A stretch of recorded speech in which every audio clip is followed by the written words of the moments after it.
Hey guys, welcome back to the channel. In today's video, we're doubling down on flat protection. I'm installing the Tannus Tire Liners, as well as the FlatOut Tire Sealant.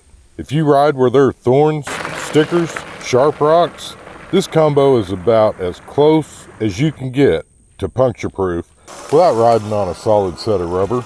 So let's dive in.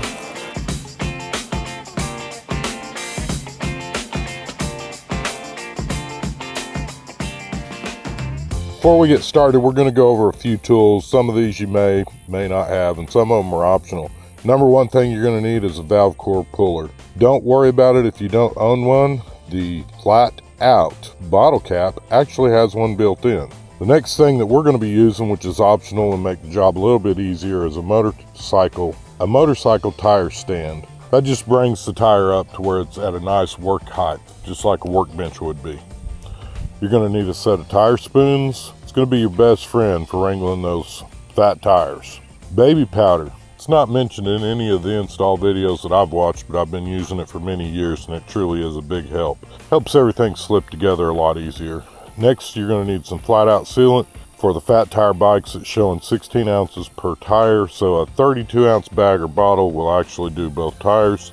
You're going to need an air compressor or a pump to reseat the beads on your tires.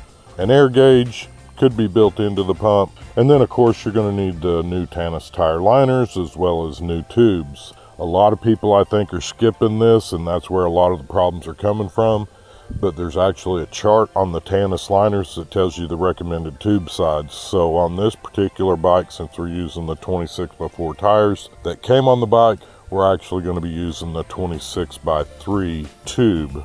Now, while you're getting everything together, if you've already purchased the Tannus Tire Liners, go ahead and lay them out in the sunshine. This will help take some of the wrinkles out, it'll warm them up, and with them being warmed up, they're a lot easier to work with and they won't be nearly as stiff. Step one, we're going to pull that wheel off your bike, remove the valve core, wear your safety glasses because nobody likes a valve stem launching across the shop like a Nerf dart.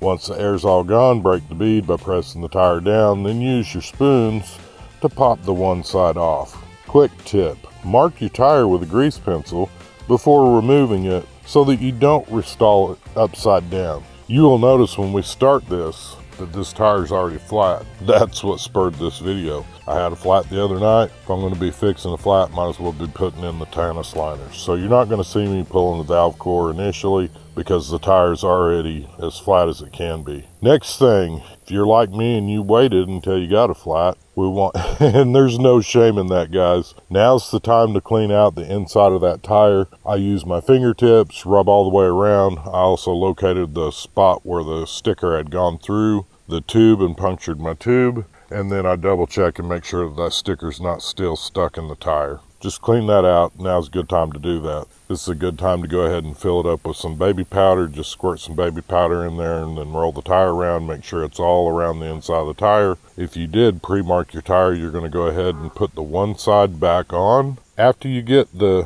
tire back on, you're just going to install the one side of the Tannus liner. I found this to be really helpful, is to go ahead and stick your hand inside the Tannus liner and push it down. And I found it easier to put your hand inside the Tannus liner and just kind of gradually push those side walls of the Tannus liner down against the side wall of the tire that's already on the wheel. And then this is actually going to make the tire and tube kind of stand up.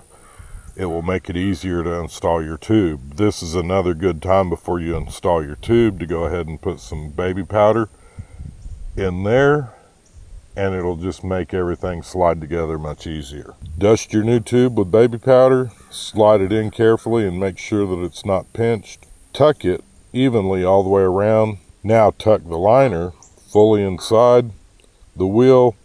And then lastly, this is where some patience pays off, and another trick on this, or a tip, when you're putting the tire back on, start on the opposite side of the valve stem.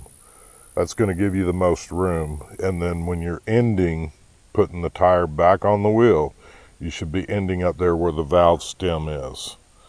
That just gives you the most amount of space. It's going to be a lot less work on your fingers, and those last couple inches you may end up having to use your tire iron to pop it back on. Now, what I did before I installed the FlatOut, I went ahead and aired the tire up, make sure that the tire bead is sealed and it's even all the way around. There's a little line on the tire, and this line should be parallel with your wheel. Make sure that it's all spaced correctly on both sides, and then if it is, this is where we'll go ahead and install the FlatOut. One of the tricks on the FlatOut, and I've done a short video on this, is you're going to eventually get some clumping when you're trying to put your FlatOut into the tube. I just use a regular little air nozzle, squirt a little bit of air in there, and that'll normally blow out the clog so that you can finish putting your FlatOut in the tire. Repeat this as necessary. Mine on the first tube, it clogged up twice, only clogged up once on the rear tire. And then that's it, guys. Just kind of rinse and repeat. You can put it on a balancer like I did, spin it around, make sure that you're getting your FlatOut spread out all around the entire inside of the tube. If you don't have a tire balancing tool like this, it's no big deal. And as you're reinstalling the wheel, you can just kind of spin it.